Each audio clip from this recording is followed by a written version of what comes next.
This rally in Lower Manhattan is one of about a dozen events taking place across New York City to mark Juneteenth. Now, this day is a celebration of the end of slavery in the United States. It marks the day in 1865 when Union soldiers reached the town of Galveston in Texas and announced that slavery had been abolished. Now, many people have marked this day for years, particularly in the African American community.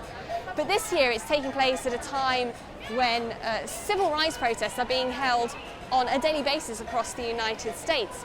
The demonstrations sparked by the death of George Floyd on May 25th in Minneapolis while in police custody have led to calls for legal and policing change in many parts of the country, including here in the United States. And it seems like protests like this are not going to end anytime soon. And now some of the demonstrators are calling for Juneteenth to become a national federal holiday like Independence Day on July 4th.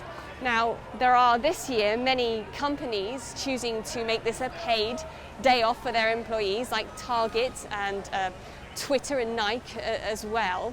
We know that there are 64 states and Washington, D.C. that recognize Juneteenth as an official state holiday or an observance. The governor of New York has also signed an executive order making it a paid day off for state employees. You can see now these protesters making their way off to join another group.